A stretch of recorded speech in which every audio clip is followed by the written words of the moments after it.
We've defined work to be equal to the integral of force, the component of the force in the direction of motion times the displacement. And this integral going from some initial position to some final position. Okay, so our goal with this video is to digest this a little bit more. And I want you to both be comfortable with the mathematical forms of it, but more so with just the physical intuition of it. The main idea, I like to write this out, is work is force over a distance. Okay, and I think to make that make sense, let's just do an example, a simple example. I have a box, and I pull on it with some force F, and it moves through some displacement delta S. Okay. In this case right here, the work is this force times this distance, because this force caused the object to move this far. There is better yet, the contact point where the force is applied, that position, that location where the force is applied to the object moved a distance delta S. So the work in this case is just F delta S. Okay. But we have some more complicated scenarios. What if I have this box and I pull on it like that, but it only moves this direction, a distance delta S? Okay, well, how much work did I do? You might say, well, it's still a force. The box still moved a delta S, so shouldn't it still be just F delta S? But let's draw an extreme case. What if I'm pulling up on the box, but it was already sliding to the right and continues to slide to the right at delta S? Is my force doing anything? It's not doing anything. It's not changing the energy of this at all. And so we need to somehow take into account that force.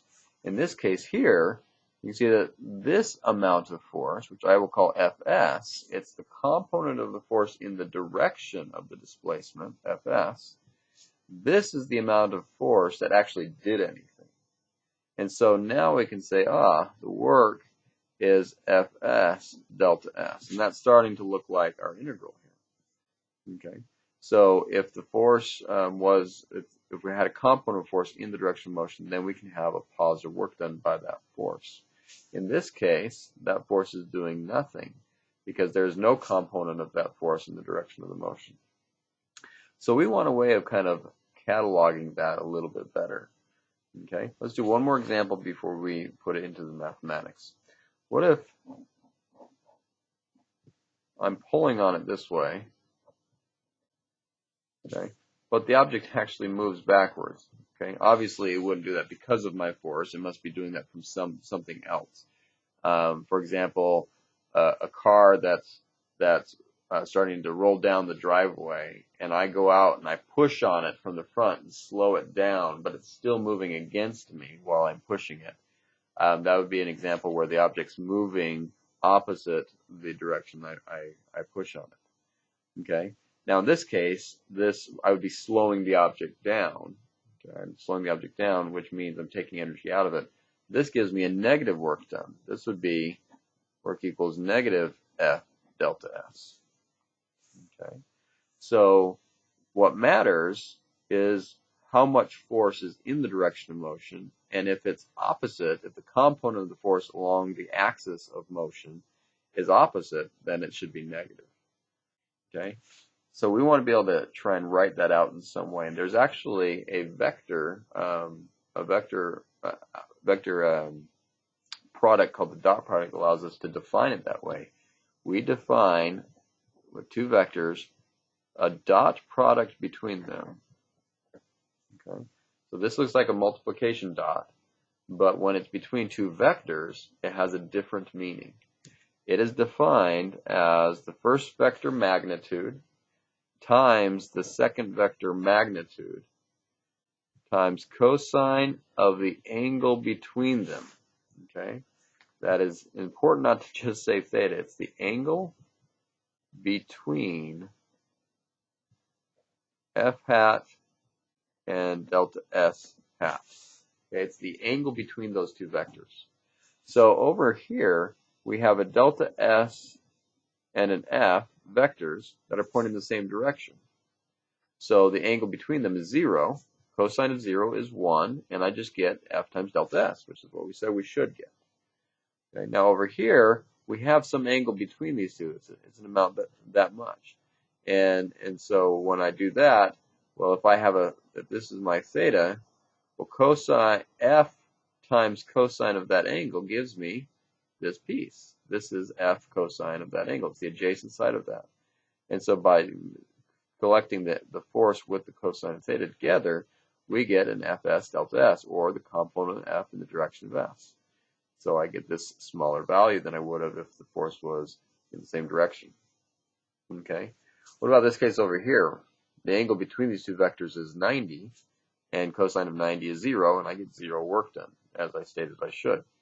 And then finally over here, if the force is that way and delta is that way, the angle between them is 180 degrees. I get 180 degrees between them.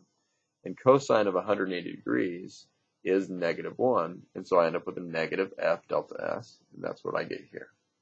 So this is it's a definition, it's a mathematical definition. This is how it works, and it takes care of the conceptual results that we're looking for. So it's good to use this, but it's more important to think about it this way. What I really want is the force over distance, particularly how much of that force is actually in the direction of motion. Okay. All right. Now, what about this integral sign? Well, this integral allows you to have a changing force over small displacements.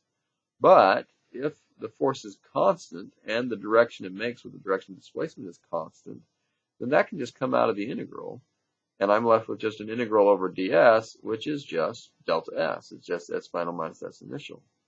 And so I can include this and now have it for changing forces as well. And we can have some practice with that later. But what's important then is that this becomes, the work is now the area under a force versus displacement curve, Fs versus S curve. So if I have a graph of S and Fs, note I'd have to have Fs because that's the only piece that does anything if motion is along the S. And I have something like that. Okay, my force is changing over time, but all I have to do is add up this rectangle plus this triangle, and I can get the work done for that overall motion. Okay, so remember, all an integral means is you're adding up a bunch of pieces, and if the force is constant, you can pull it out, and it just becomes a product. Okay, the dot product simply is a way of saying that all I care about is the force in the direction of motion. And if that component's pointing the same direction, then it's positive, and if it's pointing opposite direction, then it's negative.